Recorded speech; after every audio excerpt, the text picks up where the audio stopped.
Limits by algebraic manipulation. Today we focus on a critical concept in calculus, the indeterminate form. Universal rules like direct substitution often encounter specific structural scenarios that simple evaluation cannot resolve. For instance, evaluate the limit as x approaches 2 of the rational function, x squared minus 4 over x minus 2. Performing direct substitution yields 0 divided by 0. This is not 0, it is not infinity, it is a structural failure of standard arithmetic that signals a hidden property within the function. Typically, this result indicates a removable discontinuity commonly known as a hole. To reveal the true limit, we must employ algebraic manipulation. Our primary analytical method is factoring. Consider our initial problem, the limit as x approaches 2 of x squared minus 4 over x minus 2. The numerator is a standard difference of squares. It factors into the product of x minus 2 and x plus 2. Notice that we now have an ex2 term in both the numerator and the denominator. These terms are responsible for the indeterminate result. Since we are evaluating the limit as x approaches 2, not at x equals 2, these terms are non-zero, allowing us to mathematically cancel them. The expression simplifies to x plus 2. Substituting 2 into the simplified expression, we find the limit is exactly 4.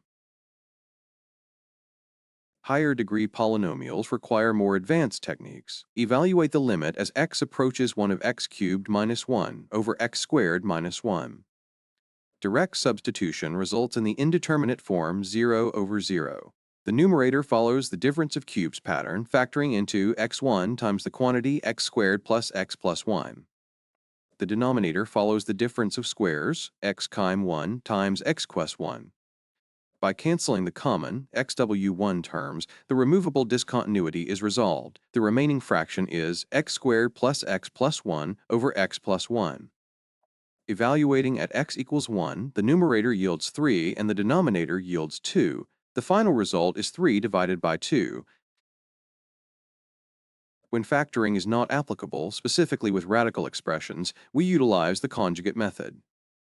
Consider the limit as x approaches 0 of the square root of x plus 1 minus 1 all over x. Substituting 0 leads to the indeterminate 0 over 0. To resolve this, we multiply both the numerator and denominator by the conjugate of the radical term, the square root of x plus 1 plus 1. Applying the difference of squares to the numerator, we obtain x plus 1 minus 1, which simplifies to x. The denominator remains a product of x and the conjugate expression. After canceling the common factor x, the expression becomes 1 over the quantity square root of x plus 1 plus 1. Substituting 0, the denominator simplifies to 2. The limit is exactly 1 divided by 2.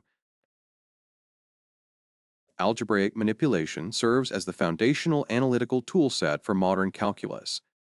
Whether through factoring or rationalization, the objective remains consistent: resolve the indeterminate form and reveal the underlying behavior of the function.